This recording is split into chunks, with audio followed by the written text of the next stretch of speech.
Hola, ¿qué tal? Estamos aquí en la Universidad Internacional de Andalucía con Diego González Batanero, que es arqueólogo y experto en arqueología subacuática también. Y nos ha acompañado hoy ha dado la charla en el curso de la Atlántida, bases científicas para su estudio. Y estamos encantados de tenerte aquí. Muchas gracias. En Argárica. Y queremos preguntarte, lo primero, a ver qué valoración haces tú del curso, qué impacto crees que va a tener en el futuro. Hombre, tengo que decir que el curso es el resultado de un esfuerzo ímprobo de su director, José Orihuela, gran amigo, que lleva mucho tiempo intentando hacer algo similar a esto, y yo espero que tenga continuidad, que tenga impacto. La Atlántida no deja de ser una cuestión mítica, una cuestión, déjame que diga una palabra cutre quizá, magufa. Se da mucho al magufismo la historia de la Atlántida. Entonces, José Orihuela, que lleva muchos años investigando este asunto desde un punto de vista filosófico, filológico y muy científico, pues lleva tiempo intentando que se tome, que se vea, que se intente trabajar el relato de la Atlántida desde un punto de vista científico. Y creo que es fácil y que es factible hacerlo. Hay muchos puntos de vista del que poder afrontar. El relato es un relato, pero hay muchos aspectos que desde la ciencia se pueden abordar para llegar a un montón de conclusiones. Y desde tu perspectiva personal, lo que has estudiado hasta ahora, ¿crees que Platón más bien quería hacer una especie de enseñanza didáctica, o más bien contaba un relato que tenía una base histórica real? Bueno, es ambas cosas. Vamos a ver. Platón, en sus diálogos, lo que plantea es una filosofía, es un modo de ver el mundo, es una explicación de la vida, del mundo y de la mente, o sea, del mundo material y del mundo inmaterial. Y él lo que intenta es enseñar, explicar cuál es su visión buena de la vida frente a la experiencia o la visión negativa, ¿vale? Entonces, dentro de ese relato, que es un relato didáctico, con una intencionalidad didáctica de enseñar qué es lo que él considera que es el mundo y que es lo bueno y hacia dónde debe dirigirse su civilización, sus coetáneos, él plantea un relato que, bebiendo de conocimientos y fuentes históricas que se conocen en su mundo, construye una cosa que no tiene por qué ser real. O sea, entiendo que la Atlántida como tal, como civilización, como isla en medio del Atlántico, etcétera, etcétera, no existe, no tiene por qué existir. Pero sí existen, sí hay elementos materiales e históricamente comprobados que se asemejan al relato que él hace de la Atlántida. Mi ponencia ha ido sobre eso, ha hablado de eso.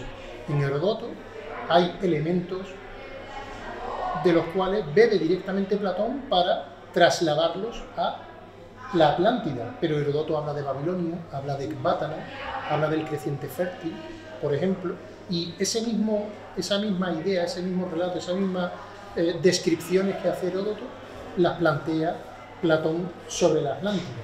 Por lo tanto, hay elementos materiales reales a partir de los cuales Platón construye el relato de la Atlántida, pero el relato en sí entiendo que es simplemente una invención con una intencionalidad didáctica. De hecho, él, en uno de sus personajes, en Critias, lo dice: todo lo que decimos es una idea, es una invención. Pero también insisten que es una historia verdadera. Claro que sí. Claro que sí, esa es la propia contradicción. Cuando él plantea que la historia es solo un símil de la realidad, pero que sin embargo puede ser útil. Eso lo plantea en Critias.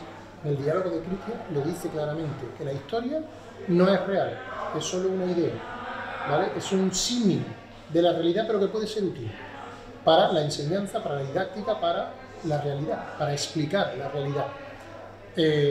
Efectivamente, luego le quiere dar mayor énfasis, pues planteándolo como sucesivamente que esto es una verdad, que esto es una realidad, que esto es algo que ha sucedido, pero también lo plantea hace 9000 años a través de lo que dijo Solón. O sea, él lo engancha para su público objetivo, que son los griegos del siglo IV, antes de Cristo. Él tiene que plantear que su relato es verdadero, tiene que plantear una serie de conocimientos para darle énfasis y para darle verosimilitud a su relato. Una parte de esa verosimilitud es decir que es verdadero, es decir que lo contó Solón, que es uno de los grandes sabios de Grecia, es decir que está escrito en la fuente egipcia, que es otro de los conocimientos que hay en el mundo griego, que los egipcios son una civilización muy antigua y está escrito. Con todo eso lo que él intenta es darle énfasis y verosimilitud, pero a una historia que es una cuestión didáctica y que bebe de su época. Porque sí podemos ver que hay elementos que recogen descripciones concretas, elementos concretos del relato de la Atlántida que están bebiendo de otros autores o incluso de hechos materiales que han sucedido, que se puede comprobar que han sucedido, pero no en la Atlántida, sino en todo el arco mediterráneo, en la zona del creciente fértil, en el mundo conocido para los griegos en el siglo IV a.C. Vale. Bueno, otra cosa sería restos materiales arqueológicos que se han encontrado. Ha hablado de muchos de ellos, pero en especial los que nos llaman la atención son los de época tartésica y previos que se han encontrado en la zona de Andalucía, incluso en las costas de Andalucía. También han aparecido. Por ejemplo, vimos un documental de National Geographic, Atlantic Rising, salían anclas de piedra que las datan de o calcolítica o del bronce. Anclas de piedra ahí hasta época romana. Anclas de piedra. De hecho, en la actualidad todavía hay zonas donde se utilizan las anclas de piedra. Vamos a ver, yo no discuto lo que hayan planteado en los reportajes o los investigadores que sea, sí, pero tampoco para mí es un elemento claro. Evidencias materiales de la existencia de la Atlántida como ciudad o Atlántida como isla, de momento no hay. Yo, para mí, desde un punto de vista estrictamente arqueológico, no hay. Que podemos llamar Atlante a una serie de evidencias materiales que un señor en el siglo IV los une y los relata y los asigna a la civilización que él llama Atlante. Bueno, pues hay un montón de evidencias, pero también de épocas muy distintas y de culturas muy diferentes. Por eso digo que el relato de Platón, para mí, es un relato histórico a semejanza de la historia del mundo clásico, que es un resumen, es un contar la historia, lo que yo entiendo que es la historia, que es la suma de todo el conocimiento que se atesora en ese momento y su resumen en un texto escrito. Pero que lo que está es uniendo muchos elementos de diversas épocas, distintas localizaciones y diversas civilizaciones para asignarlos a una historia que le da unidad y coherencia asignándolo a un nombre concreto que es la Atlántida. Porque está uniendo evidencias que se contrastan en el extremo occidente del Mediterráneo y evidencias que se contrastan en el creciente fértil. Son mundos absolutamente opuestos, pero conocidos para el mundo griego. También mencionaste la ciudad de los medos, Ecbátana, que tenía forma circular concéntrica y podía haber sido la inspiración de Platón en su relato. Vamos a ver, la descripción que hace Heródoto de Ecbátana es exactamente igual que la descripción, que una parte de la descripción que hace Platón de la capital de la Atlántida, ¿vale? En el aspecto filológico, en el aspecto estilístico. Es de piedra blanca, roja y negra, hay una muralla de oro y está cubierto de plata, hay una estatua de oro del dios y luego hay un altar también de oro. Todos esos elementos que Platón habla que están en la ciudad de la Atlántida, los ha descrito antes Heródoto, asignándoselos tanto a Ecbátana como a Babilonia. En la descripción que hace del entorno de la Atlántida, de la planicie donde se localiza la ciudad, es la misma descripción estilística que hace Heródoto de Babilonia. Incluso habla de un procedimiento que siguen los habitantes para traer madera hasta la ciudad a través del río. Flotando a través del río es como traen del río y de los canales, es como traen la madera desde la montaña hasta la ciudad. Eso es lo mismo que describe Heródoto que hacen para traer madera hasta Babilonia, flotando a través del río en embarcaciones hechas con pieles y con varas de abedul, de sauce, y lo llevan hasta la ciudad flotando. Pero se ha encontrado otra ciudad en Jaén, Marroquíes Bajo, que tiene una estructura similar, un círculo concéntrico, pero además tiene por lo menos 2 murallas y luego también fosos, supuestamente estarían llenos de agua en su momento. Es lo que hemos leído nosotros. ¿No crees que tenía más relación con la ciudad descrita por Platón que Ecbátana? ¿Ecbátana? ¿Hay restos griegos en esa ciudad? No lo sé, lo desconozco. Yo también he leído algo, pero no está en mi mundo ni en el trabajo que desarrollo, entonces no me he concentrado mucho. Conozco la noticia de Marroquíes Bajos, etcétera, y su vinculación con la posibilidad de la descripción, etcétera, pero hay ciudades circulares y con murallas circulares repartidas a lo largo de todo el Mediterráneo y a lo largo de todas las civilizaciones. Entonces, sí, el hecho de que aparezca... La descripción que además dice foso inundado, eso no está normal, ni tan común. Pues yo creo que sí. ¿Fosos inundados de agua? Sí, fosos inundados de agua hay en un montón de civilizaciones más y en un montón de sitios más. Entonces, bueno, que se está refiriendo a Marroquíes Bajo cuando habla de la Atlántida, pues a lo mejor hay conocimiento en el siglo IV a.C., en el mundo griego, de la existencia de esa ciudad, puede ser. Y está describiendo, pero ya te digo que sin duda absolutamente, porque está escrito en Heródoto, que es una de las fuentes de las que bebe Platón, y sabemos que bebe de esa fuente, está descrito la ciudad de Ecbátana. Entonces, con esto lo que quiero decir es que Platón, al ser un relato didáctico lo que él hace, lo que plantea son lugares conocidos para sus interlocutores para hacer más verosímil la historia. Entonces, sus interlocutores conocen a Heródoto. ¿Conocen Marroquíes Bajo? Es posible. Es posible. La cuestión es que él utiliza elementos de la cultura griega del siglo IV a.C. y anterior para construir el relato de la Atlántida. La presencia griega en Andalucía, como mucho, dataría del siglo XII a.C., ¿no? Por los restos encontrados. Bueno, griega, vamos a ver, hay elementos cretense, efectivamente, está el clásico ya de Montoro en Córdoba, y luego presencia griega. Hay discusiones sobre si son del siglo VIII o siglo VII, sin duda del siglo VI, en un montón de yacimientos en toda Andalucía, en Málaga, en Cádiz, en Huelva, en un montón de sitios en Andalucía, en las costas. Pero vamos, que está dentro de una lógica de un mundo comercial mediterráneo que es tanto griego como fenicio, que tiene un desarrollo a lo largo de muchos siglos. Bueno, ahí ya la teoría que nosotros tenemos es que antes de los griegos estaban los fenicios, pero antes de los fenicios se sabe que, por ejemplo, en Valencia y en la Concepción se han encontrado talleres de marfil y parte de ese marfil era de origen asiático. Sí, correcto. Y en Valencia también. Y en 2 millares, yacimientos en Valencia y en un montón de sitios. Hay un profesor, un estudioso de esta materia, que es Tomás Schumacher, que yo creo que es uno de los primeros que le metió mano a este asunto, que es la procedencia de los marfiles que aparecen en yacimientos antiguos, calcolíticos y del bronce, en la península ibérica. Él tiene escrito mucho sobre esto. Él trabaja en el Instituto Arqueológico Alemán de Madrid. Yo su producción no la he seguido, pero sí me he apoyado en él y él me ha ayudado, de hecho, en un análisis que hicimos hace años sobre una punta de colmillo de elefante, que el yacimiento y la estratigrafía lo databa alrededor del 2500 a.C. y era de procedencia africana.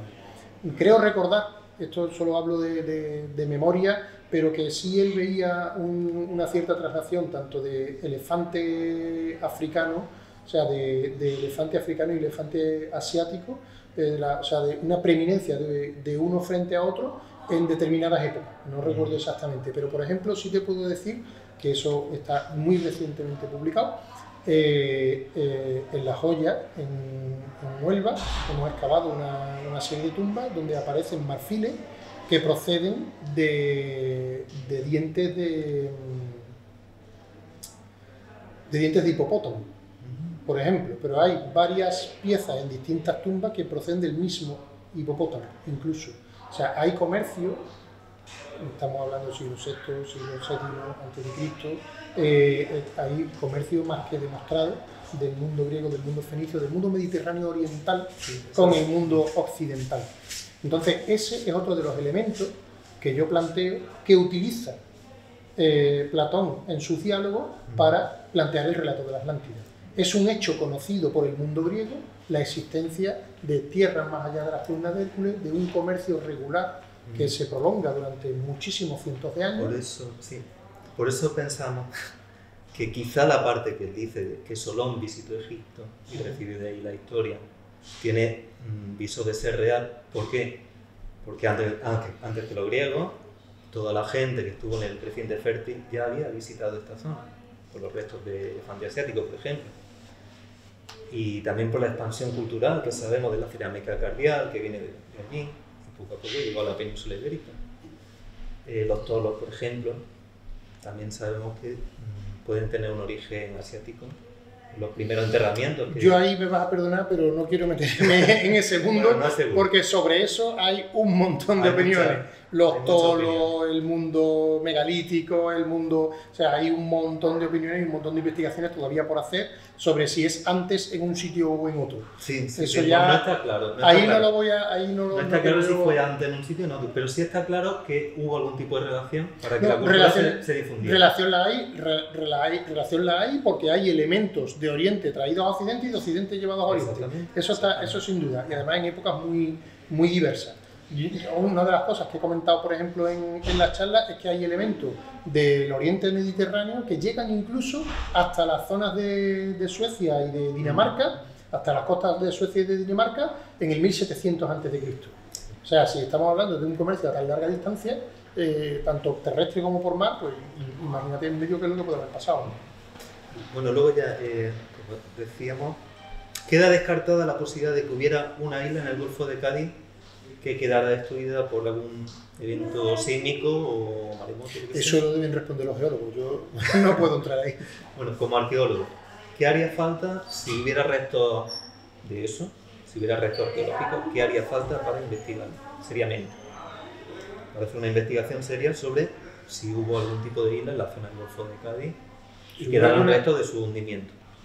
Resto arqueológico me refiero, no geológico. Hombre, vamos a ver, es que todo el Golfo de Cádiz sufre un fenómeno que es muy conocido geológicamente, que es la transgresión flandriense, donde hay una fecha anterior al 10.000 a.C. en el que la costa está muy alejada de la actualidad y se produce un fenómeno desde el 10.000 hacia el 6.000. El 6.000 a.C. sería el máximo transgresivo flandriense, donde el nivel del mar sube y progresa hacia el interior, ¿vale? Luego hay una pequeña retirada y hasta que se conforma más o menos en lo que en la costa actual, pero hay una evolución desde antes del 10.000 hasta el 6.000 prácticamente, donde había una tierra emergida que hoy está cubierta, que es básicamente toda la plataforma continental del Golfo de Cádiz. Pero estamos hablando de fechas muy antiguas, estamos hablando entre el 10.000 y el 6.000, anterior al 6.000. BP o no recuerdo exactamente, creo que es BP. ¿Sabes si hay previsto algún tipo de estudio con batimetría, barcos? No lo sé, no conozco. Yo sé que hay investigadores, conozco a investigadores que llevan años intentando y haciendo trabajos de investigación en las costas del Golfo de Cádiz y tal, pero ya si lo que pretenden es buscar una isla que haya podido quedar sumergida o lo que están buscando son barcos de la carrera de India, no lo sé, sinceramente no lo sé. Porque realmente para la ciencia arqueológica e histórica también hay un mundo proceloso debajo del mar en toda la costa de Huelva, Cádiz hasta Portugal, que es la carrera de India, que es muy reciente y es muy llamativa y muy significativa. Realmente no sé si hay ahora mismo algún proyecto que esté investigando eso. Pues muchas gracias por participar con nosotros. Muchas gracias a vosotros por la charla. Y por tu charla, Carlos. Gracias. Gracias.